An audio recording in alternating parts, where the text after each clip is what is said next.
पद्मिनी एकादशी, जिसे पुरुषोत्तम एकादशी भी कहते हैं, हिंदू धर्म में बेहद दुर्लभ और अत्यंत फलदायी माना गया है। ये एकादशी आम दिनों में नहीं बल्कि केवल अधिक मास में आती है।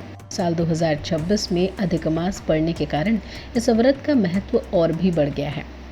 हिंदू पंचांग के अनुसार साल 2026 में अधिक मास के शुक्ल पक्ष की एकादशी तिथि 27 जून दिन बुधवार को पड़ रही है।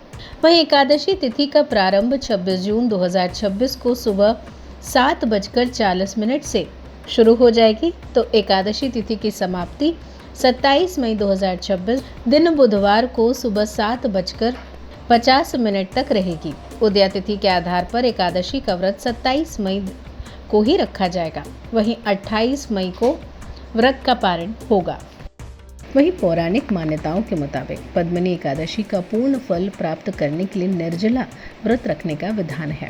बिना पानी पिए पूरे दिन और रात बिताना शारीरिक और मानसिक नियंत्रण की सबसे कठिन परीक्षा है, जिसे उच्च कोटि का तप माना गया है। मान्यता है कि जो साधक इस दिन निर्जला रहकर भगवान विष्णु और माता लक्ष्मी की आराधना करता है, उसके लिए कई जन्मों के संचित पाप नष्ट हो जाते हैं और अंत में मोक्ष की प्राप्ति होती है।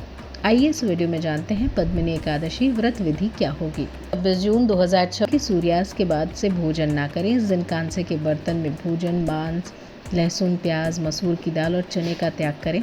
28 जून को ब्रह्म मुहूर्त में उठकर स्नान कर पीले वस्त्र पहन लें। भगवान विष्णु की मूर्ति या चित्र के सामने हाथ में जल और अक्षत लेकर अपनी इच्छा के अनुसार निर्जला या फलाहारी व्रत का संकल्प लें। भगवान विष्णु और माता लक्ष्मी को पीले फूल, पीले फल, तुलसी दल, धूप, दीप और नैवेद्य अर्पित करें। ओम नमो भगवते वासुदेवाय मंत्र का जाप करें। पद्मिनी एकादशी की व्रत कथा पढ़ें या सुने और आरती करें। इस व्रत में रात को सोना नहीं है। रात के समय भजन कीर्तन या विष्णु सहस्त्रनाम का पाठ करते हुए जागरण करें।